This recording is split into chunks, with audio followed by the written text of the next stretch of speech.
in case na may matabo mas ano? Well, supposedly, with the kind of nature of our roads and our barangays, na kung nga bagay niya mga dry standpipe tani, mangin sakto no, ginasaksakan nila no, when they're responding to fire kung hindi makasulod ang mga fire truck no, so dako nga bagay tani ni as early response no, pero maintenance is a very important component. Palabot naton kay Director Habawel ang ila responsibilidad as to this. As to the recent incidents of fire in the city, we will reinstitute atong campaign natin liwat for fire prevention, which was a collaboration between electric provider distributors and even BFP and all the public safety components or agencies. So we will use that report as a springboard for one action to be taken, which is checkeron gini ang mga standpipe, ang mga tanan nga ginagamit para sa first response nga gagana kang well maintained, and more importantly equip also the barangay kung pwede nga kabalo sila maglintinar sining kiti ara siya tuod pero kung kilanlanon mula either dugay na way nagamit kag way tubig, so problema man gyapon siya, so instead nga makabulig naghalit pa siya no? So I think we will check on how many of these are existing and how many of this needs repair and maintenance. Hindi yan sir maangot man sir sa incapacity sa aton nga water distributor na mag-distribute sa tubig? Well, possibly. Hindi ko man, I have no data on that no to confirm your reports. Pero supposedly, yung pamangkot lang to not functioning. Pero kung either guba siya or wala gid siya tubig altogether, amo na kilanlan ta. We don't want to conclude this early without really knowing kung anong inventory sini, kung anong ginang cost nga ang away siya nagamit, especially for those recent incidents of fire.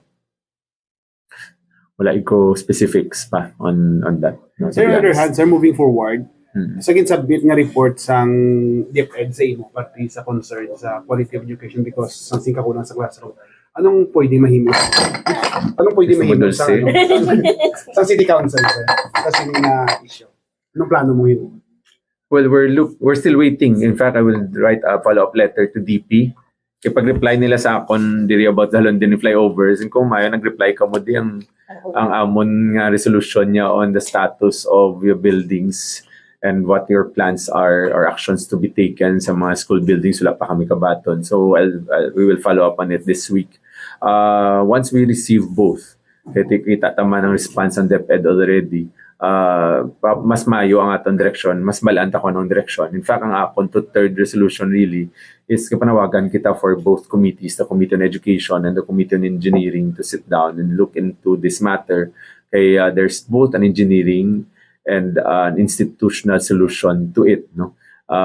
Basic pa lang man nga we can lobby for funds to be used nga madugang naton sa pagpakayo sa aton mga classrooms at the extent that we are allowed.